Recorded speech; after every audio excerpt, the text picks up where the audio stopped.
ನಿನ್ನೆ ನನ್ನ ಹತ್ರ ಒಬ್ರು ಪೇಷಂಟ್ ಬಂದಿದ್ರು. ಏನಂತಂದ್ರೆ ಅವರ ಮಗ 8ನೇ ತರಗತಿಯಲ್ಲಿ ಓದ್ತಿದ್ದಾನೆ. ಅವನಿಗೆ ಈಗಲೇ 2-3 ತಲೆಯಲ್ಲಿ ಕೂದಲು ಬೆಳ್ಳಗಾಗಿದೆ ಅಂತ ಹೇಳಿದ್ರು. ಸೊ ಇದು ನೀವು ನೋಡಿರಬಹುದು, ನಮ್ಮ ಸುತ್ತಮುತ್ತಲಲ್ಲೂ ಕೂಡ ಮಕ್ಕಳಿಗೆ ಬೇಗನೆ ತಲೆ ಕೂದಲು ಬೆಳ್ಳಗಾಗುವಂಥದ್ದನ್ನ ಇವಾಗ ಗಮನಿಸಬಹುದಾಗಿರುತ್ತೆ. ಸೊ ಇವತ್ತು ಆಯುರ್ವೇದದಲ್ಲಿ ಇದಕ್ಕೆ ಏನ್ ಕಾರಣ ಹೇಳಿದ್ದಾರೆ, ಚಿಕಿತ್ಸೆಗಳು ಏನು ಹೇಳಿದ್ದಾರೆ, ಇದನ್ನ ರಿವರ್ಸ್ ಮಾಡೋದು ಸಾಧ್ಯನಾ ಅಂತ ನೋಡೋಣ. ನಮಸ್ಕಾರ ವೀಕ್ಷಕರೇ, ನಾನು ನಿಮ್ಮ ವೈದ್ಯ ಪಲ್ಲವಿ KS, ಅದ್ವೈತ ಆಯುರ್ವೇದ ಚಿಕಿತ್ಸಾಲಯ, ಶಿವಮೊಗ್ಗ. ಇವತ್ತು ಪ್ರಿಮೆಚೂರ್ ಗ್ರೇಯಿಂಗ್ ಆಫ್ ಹೇರ್ಸ್ ಅಂತಂದ್ರೆ ತಲೆ ಕೂದಲು ಬೇಗನೆ ನೆರೆ ಆಗುವಂಥದ್ದು, ಬಿಳಿ ಆಗುವಂಥದ್ದು, ಇದಕ್ಕೆ ಕಾರಣಗಳೇನು, ಇದಕ್ಕೆ ಸೂಕ್ತವಾದ ಆಯುರ್ವೇದ ಚಿಕಿತ್ಸೆಗಳೇನು ಅಂತ ನೋಡ್ಕೊಳ್ತಾ ಹೋಗೋಣ. ಸೊ ನೀವು ಏನೇ ಕಾರಣ ತಗೊಳ್ಬಹುದು, ಅಂತಂದ್ರೆ ಪ್ರಪಂಚದ ಮೇಲಿರುವಂತಹ ಯಾವುದೇ ಕಾರಣದಿಂದ ನಿಮಗೆ ತಲೆ ಕೂದಲು ಬೆಳ್ಳಗಾಗ್ತಾ ಇದೆ ಅಂತಂದ್ರೆ ಮುಖ್ಯವಾಗಿ ಅದಕ್ಕೆ ಕಾರಣ ಅಂತಂದ್ರೆ ನಮ್ಮಲ್ಲಿರುವಂತ ಫ್ಯಾಕ್ಟರ್ ಏನ್ ಗೊತ್ತಾ, ಅದಕ್ಕೆ ಪಿತ್ತ ದೋಷ ಅಂತ ನಾವು ಹೇಳ್ತೀವಿ. ಅಂದ್ರೆ ಯಾವಾಗ ನಮ್ಮಲ್ಲಿ ಉಷ್ಣ ತೀಕ್ಷ್ಣ ಜಾಸ್ತಿ ಆಗತ್ತೆ ಆವಾಗ ನಮ್ಮ ತಲೆ ಕೂದಲು ಬೇಗ ನೆರೆಯುವಂಥದ್ದನ್ನ ನಾವು ನೋಡ್ಬೋದಾಗಿರುತ್ತೆ. ಹೌದಾ? ಹಾಗಾದ್ರೆ ಇದಕ್ಕೆ ಏನೆಲ್ಲ ಫ್ಯಾಕ್ಟರ್ ನಮ್ಮಲ್ಲಿ ಪಿತ್ತ, ಹೌದು, ಅದನ್ನ ಅಗ್ರಿವೇಟ್ ಮಾಡುವಂತಹ ಹೊರಗಡೆ ಸಪೋರ್ಟಿವ್ ಫ್ಯಾಕ್ಟರ್ಸ್ ಏನು ಅಂತ ನೋಡ್ಕೊಳ್ತಾ ಹೋಗೋಣ ಒಂದೊಂದೇ ಯಾವುದು ಅಂತ ಹೇಳ್ಬಿಟ್ಟು. ಮೊದಲನೇದಾಗಿ ನಮ್ಮ ಜೆನೆಟಿಕ್ಸ್ ಅಂತಂದ್ರೆ ನಮ್ಮ ಪ್ರಕೃತಿಯೇ ಪಿತ್ತದ ಪ್ರಕೃತಿ ಆಗಿದೆ ಅಂತ ಅಂದ್ರೆ ಅವರಿಗೆ ತುಂಬಾ ಬೇಗನೆ ತಲೆ ಕೂದಲು ನೆರೆಯುವಂಥದ್ದನ್ನ ನೋಡ್ಬೋದಾಗಿರುತ್ತೆ. ಯಾರಿಗೆ ಕಫಜ ಪ್ರಕೃತಿ ಇರುತ್ತೆ ಅಂತವರಿಗೆ ನಿಧಾನವಾಗಿ ಬೆಳ್ಳಗಾಗುವಂಥದ್ದನ್ನ ನಾವಿಲ್ಲಿ ನೋಡ್ಬೋದಾಗಿರುತ್ತೆ. ಎರಡನೇದು ಸ್ಟ್ರೆಸ್ ಫ್ಯಾಕ್ಟರ್. ಯಾವಾಗ ನಮಗೆ ಸ್ಟ್ರೆಸ್ ಜಾಸ್ತಿ ಆಗುತ್ತೆ, ರಾತ್ರಿ ನಿದ್ದೆಗೆಡ್ತೀವಿ, ಬೆಳಗ್ಗೆ ಬೇಗ ಎದ್ದೋದು, ಅದ್ರ ಬಗ್ಗೆ ಚಿಂತೆಗಳು ಜಾಸ್ತಿ, ತಲೆ ಬಿಸಿ ಜಾಸ್ತಿ ಇತ್ತು ಅಂತ ಅಂದ್ರೆ, ಸಣ್ಣ ಮಕ್ಕಳಿಗೆ, ನೀವು ದೊಡ್ಡವರಿಗಲ್ಲ, ಸಣ್ಣ ಮಕ್ಕಳಿಗೆ ಬೇಕಾದಷ್ಟು ಸ್ಟ್ರೆಸ್ ಇರುತ್ತೆ.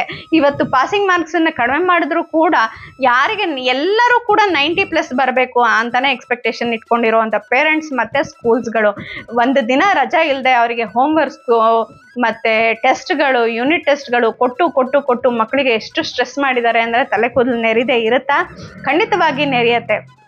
ಸೊ ಈ ಒಂದು ಸ್ಟ್ರೆಸ್ ಫ್ಯಾಕ್ಟರ್ ಕೂಡ ನಮಗೆ ತಲೆ ಕೂದಲನ್ನ ಬೇಗ ಪ್ರಿಮೆಟಿವ್ ಆಗಿ ಗ್ರೇಯಿಂಗ್ ಮಾಡುವಂಥದ್ದನ್ನ ನೋಡ್ಬೋದಾಗಿರುತ್ತೆ. ಇನ್ನು ಮೂರನೇದು ಅಂತ ಅಂದ್ರೆ ನಾವು ತಗೊಳ್ಳುವಂತ ಆಹಾರ, ಏನೆಲ್ಲ ನಾವು ತಿಂತೀವಿ. ಇವಾಗ ನೋಡಿ, ನಿಮ್ಗೆ ಮಕ್ಕಳಿಗೆ ಯಾರಿಗೂ ಸ್ವೀಟ್ಸೇ ಇಷ್ಟ ಇಲ್ಲ.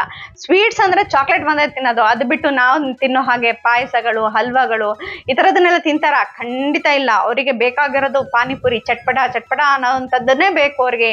ಉಷ್ಣ ತೀಕ್ಷ್ಣ ಅಂದ್ರೆ ನಿಮಗೆ ಖಾರ, ಸ್ಟಿಮ್ಯುಲೇಟ್ ಮಾಡುವಂಥದ್ದು, ಹುಳಿ, ಈ ಥರದನ್ನೇ ಹೆಚ್ಚು ತಿನ್ನುವಂಥದ್ದು. ಇದನ್ನ ಯಾವಾಗ ಹೆಚ್ಚೆಚ್ಚು ತಿಂತಾರೆ, ದಿನದಲ್ಲಿ ಅವುಗಳನ್ನೇ ತಿನ್ನುವಂಥದ್ದು ಯಾರಿಗೆ ಅಭ್ಯಾಸ ಇರುತ್ತಲ್ಲ, ಖಂಡಿತ ಅವರಿಗೆ ಈ ಒಂದು ತಲೆ ಕೂದಲು ಬೇಗ ನೆರೆಯುವಂಥದ್ದನ್ನ ನೋಡ್ಬೋದಾಗಿರುತ್ತೆ. ಹಾಗೆ ಲಕ್ಸುರಿ, ನಾವು ಮುಂಚೆ ಎಲ್ಲ ಬಿಸಿನೀರು ಸಿಕ್ಕಿಲ್ಲ ಅಂತಂದ್ರೆ ತಣ್ಣೀರಲ್ಲಿ ಆರಾಮಾಗಿ ಸ್ನಾನ ಮಾಡ್ತಾ ಇದ್ವಿ. ನಮಗೆ ಅದೆಲ್ಲ ಒಂದು ತುಂಬಾ ದೊಡ್ಡ ಇಶ್ಯೂ ಅಂತ ಅನ್ಸ್ತಿರ್ಲಿಲ್ಲ. ಸ್ನಾನ ಮಾಡ್ಬೇಕು, ಯಾವ್ದ್ರೊಳಗೆ ಸ್ನಾನ ಮಾಡಿದ್ರಿ, ತಣ್ಣೀರಲ್ಲಿ ಸ್ನಾನ ಮಾಡಿದ್ರ, ಬಿಸಿನೀರಲ್ಲ ಸ್ನಾನ ಮಾಡಿದ್ರ ಗೊತ್ತಿಲ್ಲ. ಇವಾಗ ಕುದಿ ನೀರೊಳಗೆ ನಾವು ತಲೆ ಸ್ನಾನ ಮಾಡ್ಬೇಕಾಗಿರುವಂತದ್ದನ್ನ ನೋಡ್ಬೋದಾಗಿರುತ್ತೆ.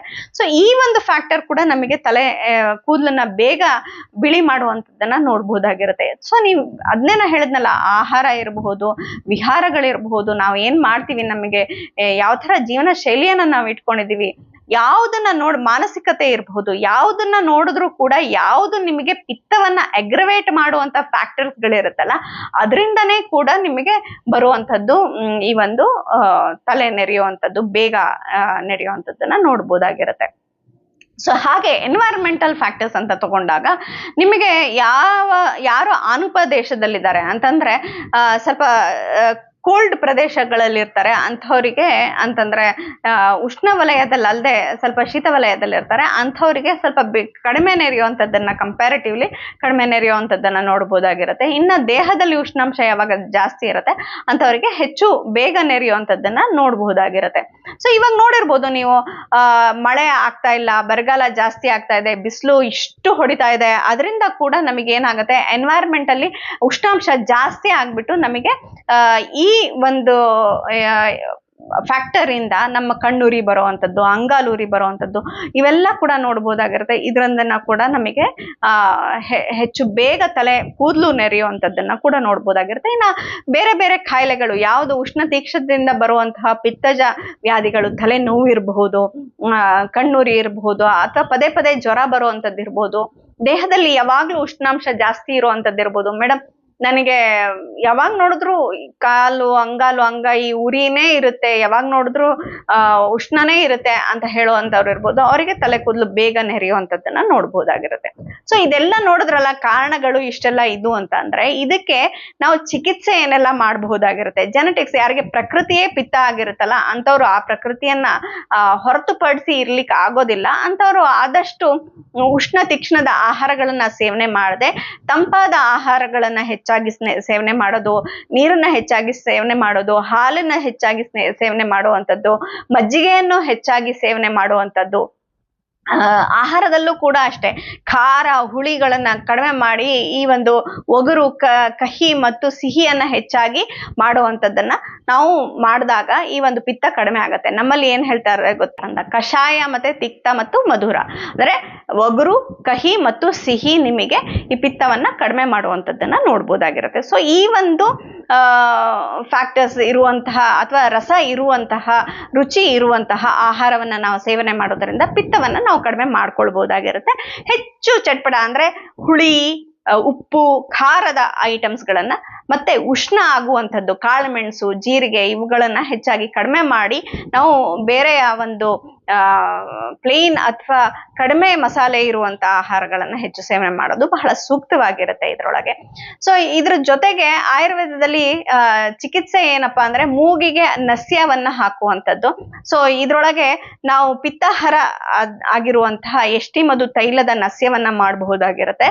ಹಾಗೆ ತಲೆಗೆ ಅಪ್ಲಿಕೇಶನ್ ನೀಲಭೃಂಗಾದಿ ತೈಲ, ಈ ನೀಲವಂದ ಏನಿರುತ್ತಲ್ಲ ಇದು ಕೂಡ ನಮಗೆ ತಲೆ ಕೂದಲನ್ನ ಕಪ್ಪು ಮಾಡುವಂಥದ್ದನ್ನ ನೋಡ್ಬೋದಾಗಿರುತ್ತೆ. ಹಾಗೆ ಪಿತ್ತಹರವಾದ ದ್ರವ್ಯಗಳು ಅಂತಂದ್ರೆ ನಿಮಗೆ ಗೈರಿಕ ಇರಬಹುದು, ಇಲ್ಲ ಅಂತಂದ್ರೆ ಮುಕ್ತ ಇರಬಹುದು, ಈ ತರದ್ದು ಬೇರೆ ಬೇರೆ ಇರುವಂತಹ ಪಿತ್ತವನ್ನ ಕಡಿಮೆ ಮಾಡುವಂತ ಯಾವುದು ಗಿಡಮೂಲಿಕೆಗಳಿದೆಯಲ್ಲ ಇದನ್ನ ನಾವು ಸೇರಿಸಿ ಮಾಡಿರುವಂತಹ ಔಷಧಿಗಳನ್ನ ನಾವು ಸೇವನೆ ಮಾಡಿದಾಗ ಪಿತ್ತವನ್ನ ಕಡಿಮೆ ಮಾಡ್ಕೊಳ್ಬಹುದಾಗಿರುತ್ತೆ. ಇನ್ನ ಎನ್ವೈರನ್ಮೆಂಟಲ್ ಟೆಂಪರೇಚರ್ ಕಡಿಮೆ ಮಾಡ್ಬೇಕು ಅಂದ್ರೆ ಏನ್ ಮಾಡ್ಬೇಕು, ಖಂಡಿತ ಪೊಲ್ಯೂಷನ್ಸ್ ಗಳನ್ನ ಕಡಿಮೆ ಮಾಡ್ಬೇಕಾಗಿರುತ್ತೆ. ಪೊಲ್ಯೂಷನ್ ಕಂಟ್ರೋಲ್ ಮಾಡೋದಕ್ಕೆ ನಾವು ಮೊದಲಿಗೆ ಮಾಡ್ಬೇಕಾಗಿರೋದು ಏನು ಅಂತ ಅಂದ್ರೆ ವಾಹನಗಳನ್ನ ಕಡಿಮೆ ಮಾಡ್ಬೇಕಾಗಿರುತ್ತೆ. ಆದಷ್ಟು ಪಬ್ಲಿಕ್ ಟ್ರಾನ್ಸ್ಪೋರ್ಟೇಷನ್ ಸಿಸ್ಟಮ್ ಅನ್ನ ಕಡಿಮೆ ಮಾಡ್ಕೊಳ್ಳಿ.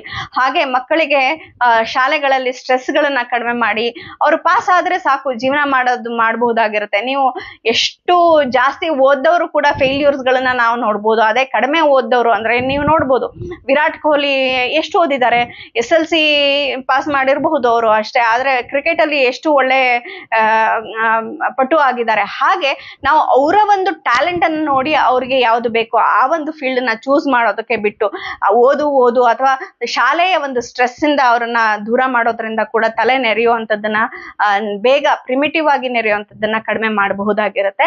ಸೊ ಈ ಒಂದು ಪಿತ್ತದ ಫ್ಯಾಕ್ಟರ್ಸ್ ಆಹಾರ ಇರಬಹುದು, ವಿಹಾರ ಇರಬಹುದು, ಬೇಗ ಮಲ್ಗೋದು, ಬೇಗ ಏಳುವಂಥದ್ದು, ನಿಯಮಿತವಾಗಿ ಎಕ್ಸರ್ಸೈಸ್ ಮಾಡುವಂಥದ್ದು, ಮನೆಯ ಆಹಾರವನ್ನ ಸೇವನೆ ಮಾಡೋದು. ಮನೆಯಲ್ಲೂ ಕೂಡ ನಾವು ಹೆಚ್ಚಿನದಾಗಿ ಪಾಯಸಗಳನ್ನ, ಸ್ವೀಟ್ಸ್ ಗಳನ್ನ ಕೊಡುವಂಥದ್ದು. ಆಮೇಲೆ ದಿನಕ್ಕೆ 2 ಹೊತ್ತು ಆಹಾರ.